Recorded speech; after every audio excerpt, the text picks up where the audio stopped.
ಎಲ್ಲರಿಗೂ ನಮಸ್ಕಾರಗಳು.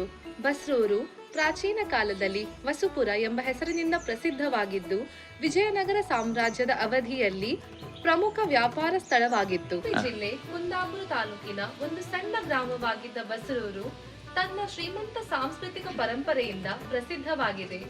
ಇಲ್ಲಿ ಸುಮಾರು 64 ದೇವಾಲಯಗಳಿದ್ದು, ಪ್ರತಿಯೊಂದು ದೇವಾಲಯಕ್ಕೂ ತನ್ನದೇ ಆದ ವಿಶೇಷತೆಗಳಿವೆ. ಈ ದೇವಾಲಯಗಳಲ್ಲಿ ಪ್ರಮುಖವಾದುದು ಬಸ್ರೂರು ಶ್ರೀ ಮಹಾಲಿಂಗೇಶ್ವರ ದೇವಸ್ಥಾನ. ಈ ದೇವಾಲಯದಲ್ಲಿ ಶತಮಾನಗಳಿಂದ ನೃತ್ಯ ಸೇವೆ ಪದ್ಧತಿಯು ನಡೆಯುತ್ತಾ ಬಂದಿದೆ ಎಂಬ ಪ್ರತೀತಿ ಇದೆ. ಈ ದೇವಾಲಯ ನೃತ್ಯ ಪರಂಪರೆಯು ದೇವರಿಗೆ ನೃತ್ಯ ಅರ್ಪಣೆ ಮಾಡುವಂತಹ ಭಕ್ತಿ ಪರಂಪರೆಯಾಗಿದೆ. ವಿವಿಧ ಹಬ್ಬಗಳು, ಉತ್ಸವಗಳು, ಪೂಜೆಗಳ ಸಂದರ್ಭದಲ್ಲಿ ವಿವಿಧ ರೀತಿಯ ಹಾಡುಗಳು ಹಾಗೂ ನೃತ್ಯಗಳನ್ನು ದೇವರಿಗೆ ಅರ್ಪಣೆ ಮಾಡಲಾಗುತ್ತಿತ್ತು.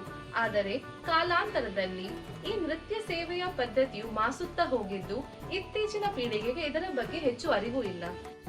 ಇದಕ್ಕೆ ನವಚೇತನ ಒದಗಿಸುವ ಕಾರ್ಯವನ್ನು ಕನರಾಡಿ ಶ್ರೀ ವಾದಿರಾಜ್ ಭಟ್ ಅವರು ಮಾಡಿದ್ದು, ಈ ಹಳೆಯ ದೇವಾಲಯ ನೃತ್ಯದ ಹಾಡುಗಳನ್ನು ಅವರು ಸಂಗ್ರಹಿಸಿ ಸಂರಕ್ಷಿಸಿದ್ದಾರೆ. ಇವರ ಮಾರ್ಗದರ್ಶನದೊಂದಿಗೆ ಹಾಗೂ ಪ್ರದೀಪ್ ಬಸ್ರೂರು ಇವರ ಸಹಕಾರದೊಂದಿಗೆ ಕಲಾನಿಕೇತನ ಬಸ್ರೂರಿನ ವಿದೂಷಿ ಶ್ರೀಮತಿ ವೈದೇಹಿ ಸುಭಾಷಿತ್ ಹಾಗೂ ಅವರ ವಿದ್ಯಾರ್ಥಿಗಳು ಈ ದೇವಾಲಯ ನೃತ್ಯಕ್ಕೆ ಪುನರ್ಜನ್ಮವನ್ನು ನೀಡಲು ಪ್ರಯತ್ನಿಸಿದ್ದಾರೆ.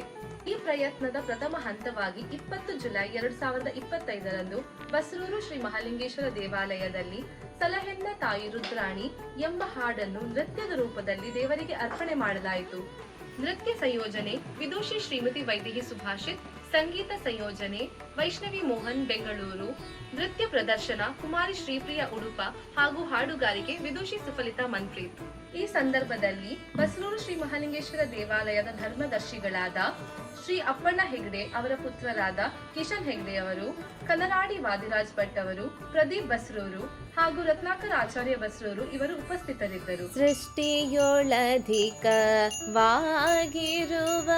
ಶ್ರೀ ವಸುಪುರದಲ್ಲಿ ನೀ ಮೆರೆವ ಘಟ್ಟ ಬೆಟ್ಟಗಳಲ್ಲಿ ತೊಟ್ಟನನುಭವಿಸಿ ವಿಶೇಷ ಭಕ್ತರಿಗೆ ಕಷ್ಟ ಪರಿಹರಿಪಳೆ ನಂಬಿದೆ ಸಲಹೆನ್ನ ತಾಯೇ ರುದ್ರಾಣಿ ಜಗದ್ಗುರು ನಾಗಾಭರಣ ನರಾಣಿ.